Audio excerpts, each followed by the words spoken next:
Hello doctors, welcome to SRB science 12th NCERT 10th chapter microbes in human welfare. आज हम बात करेंगे, topic है हमारा माइक्रोब्स एज बायोफर्टिलाइजर।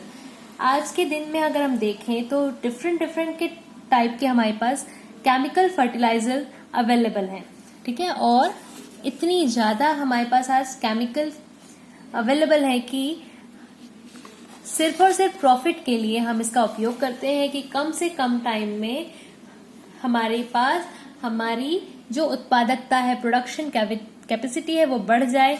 अगर उसकी गुणवत्ता खराब हो रही है तो हम उस पर ध्यान नहीं देते, ठीक है।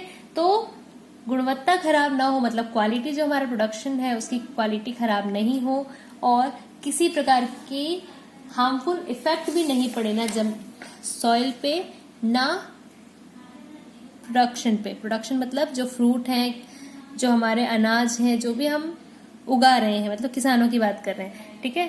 तो एग्रीकल्चर जो भी प्रोडक्शन है हमारा, उस पे किसी प्रकार का हार्मफुल इफेक्ट नहीं पड़े, इसको ध्यान में रखते हुए यदि हम देखें तो हमको क्या उपयोग करना चाहिए, हमको बायो फर्टिलाइजर उपयोग करना चाहिए, ऑर्गेनिक फार्मिंग करनी चाहिए, जिसको हम बोलते हैं कार्बनिक खेती, ठीक है। किसी प्रकार का केमिकल नहीं होना चाहिए, केमिकल को अवॉइड करते हुए बायो फर्टिलाइजर का उपयोग करना चाहिए, जैसे कि खाद जो एक्सक्रीटा से हमको मिल जाता है, या जो भी चीजें हैं आगे हम डिस्कस करेंगे अभी। तो microbes as bio fertilizer, bio fertilizer के लिए हम यहाँ पे 3 मेन हमारे पास सोर्सेज हैं बायो फर्टिलाइजर के लिए। वो है हमारे पास बैक्टीरिया, फंजाई, साइनोबैक्टीरिया। नीट में क्वेश्चन पूछा गया है ये कि बायो फर्टिलाइजर के रूप में उपयोग किए जाने वाले माइक्रोब्स कौन कौन से हैं। ऑप्शन में आपके होंगे bacteria, fungi, cyanobacteria, bacteria, fungi, virus, bacteria, fungi, जो भी ऑप्शन होंगे आपको याद रखना है। Bacteria, fungi, cyanobacteria are the microbes which are used for bio fertilizer. Next question आपको ये याद रखना है कि माइक्रोब्स जो कि बायो कंट्रोल एजेंट के रूप में उपयोग किए जाते हैं वो कौन कौन से हैं। माइक्रोब्स जो बायो कंट्रोल एजेंट के रूप में उपयोग किए जाते हैं वो हैं बैक्टीरिया, फंजाई एंड वायरस, ठीक है। ये बिल्कुल नहीं भूलना, bacteria, fungi and virus are used for bio control agent and bacteria, fungi and cyanobacteria are used for bio fertilizer. बिल्कुल कंफ्यूज नहीं होना और याद रखना ये। नेक्स्ट हम डिस्कस करते हैं bacteria. Nodules on the roots of leguminous plants. Leguminous plants के बारे में आप सभी जानते हैं, उनके प्लांट्स के रूट में नोड्यूल्स या गांठें मिलती है हमको, जो कि बनाई जाती हैं by the symbiotic association of rhizobium. Bacteria, rhizobium leguminous plants के रूट के साथ सिम्बायोटिक एसोसिएशन बनाते हैं और वहां से क्या होता है, प्लांट से वो न्यूट्रिशन लेते हैं और एटमॉस्फेरिक नाइट्रोजन को वो फिक्स करते हैं, ठीक है। The other bacteria can fix atmospheric nitrogen while free living in the soil, ठीक है। राइजोबियम जो है वो क्या है, एसोसिएशन बनाते हैं, सिम्बायोटिक एसोसिएशन है। जबकि दूसरे बैक्टीरिया जो है एजोस्पाइरिलम, एजोबैक्टर, बेजरनिकिया एंड रोडोस्पाइरिलम। राइजोबियम जो बैक्टीरिया है वो है सिम्बायोटिक एसोसिएशन बनाता है, जबकि ये जो 4 बैक्टीरिया है ये है फ्री लिविंग बैक्टीरिया। याद रखना है आपको, Azospirillum, Azotobacter, Beijerinckia and Rhodospirillum. Beijerinckia, Azotobacter जो है वो है aerobic free living bacteria. Rhodospirillum facultative anaerobic free living bacteria. ये है आपके फ्री लिविंग। इन चारों का नाम आपको अच्छे से याद होना चाहिए।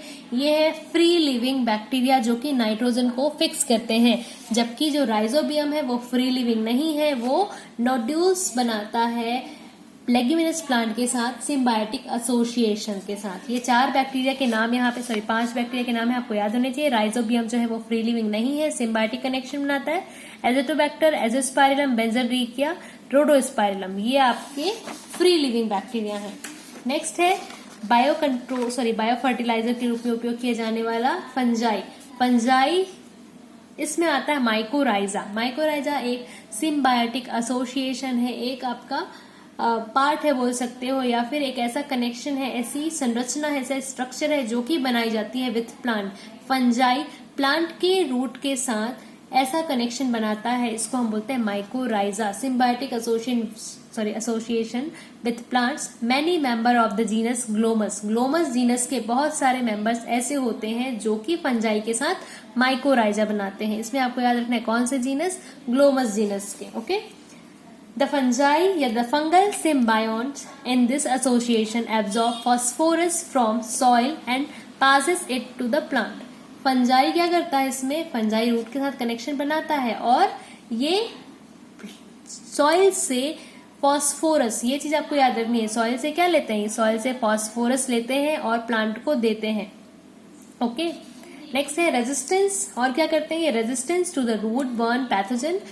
जड़ों में लगने वाले किसी प्रकार से कोई भी जो पैथोजन होते हैं उनको रोकते हैं और उनके लिए प्रतिरोधकता पैदा करते हैं। रेजिस्टेंस है बनाते हैं रूट बर्न पैथोजन, जो जड़ों में लगने वाले किसी प्रकार के पैथोजन से या बीमारी है उनको रोकते हैं। नेक्स्ट है tolerance to salinity and drought. सूखा या फिर अम्लता, यदि पानी की कमी है तो अम्लता होता है या फिर सूखा होती है, सॉरी ठीक है, तो अम्लता या सैलिनिटी, बहुत ज्यादा मात्रा में अगर सैलिनिटी हो गई किसमें, सॉइल में, और ड्रॉट पड़ गया है, पानी की कमी हो गई है, तो भी इसके लिए टॉलरेंस पैदा करते हैं कौन, फंजाई।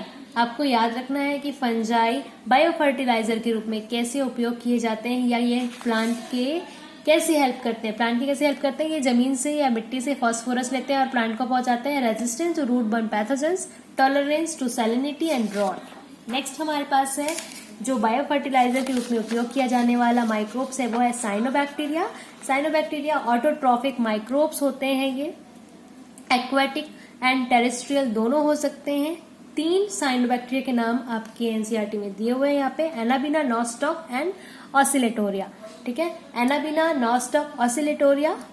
साइनोबैक्टीरिया के बारे में हम डिस्कस कर चुके हैं। इसमें क्या होता है, हेटेरोसिस्ट नामक एक सेल पाई जाती है, सेल स्ट्रक्चर होता है जो क्या करती है, नाइट्रोजन को फिक्स करने का काम करती है। नॉस्टॉक, एनाबिना और ऑसिलेटोरिया इन पैडी फील्ड्स, पैडी मतलब धान के खेतों में, ठीक है, धान के खेतों में सर्व किए जाते हैं। ये serves as important bio fertilizer. अगर नॉस्टॉक, एनाबिना, ऑसिलेटोरिया धान के खेतों में जो लगाने वाला साइनोबैक्टीरिया, वहां पे क्या लगाया जाता है, वहां पे एजोला लगाया जाता है।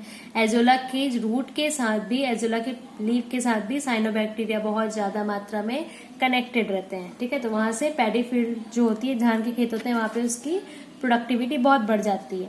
ठीक है, तो यहाँ पे हम एजोला के बारे में बात नहीं कर रहे हैं, यहाँ हम बात कर रहे हैं साइनोबैक्टीरिया के बारे में। पैडी फील्ड में इसको लगाया जाता है या छिड़का जाता है, किसके कैसे, बायो फर्टिलाइजर के रूप में। BGA मतलब ब्लू ग्रीन एल्गी, साइनोबैक्टीरिया को ब्लू ग्रीन एल्गी भी बोला जाता है। BGA also add organic matter to the soil and increases the fertility. ठीक है, ये क्या करते हैं, ऑर्गेनिक मैटर को ऐड करते हैं या फिर सॉइल में बढ़ाते हैं, जिससे उस सॉइल की फर्टिलिटी या उत्पादक क्षमता बढ़ जाती है। तो आपको याद रखना है सीधे सीधे यहाँ पे माइक्रोब्स जो फर्टिलाइजर के रूप में उपयोग किए जाते हैं वो है बैक्टीरिया, फंजाई, साइनोबैक्टीरिया। और ऐसे माइक्रोब्स जो यूज किए जाते हैं बायो कंट्रोल एजेंट के रूप में वो है bacteria, fungi and viruses. Okay, thanks for watching this video. Next chapter हम स्टार्ट करेंगे नेक्स्ट वीडियो से। किसी भी प्रकार का कोई डाउट है या आपको हमारी वीडियो कैसी लगती है आप कमेंट कर सकते हैं।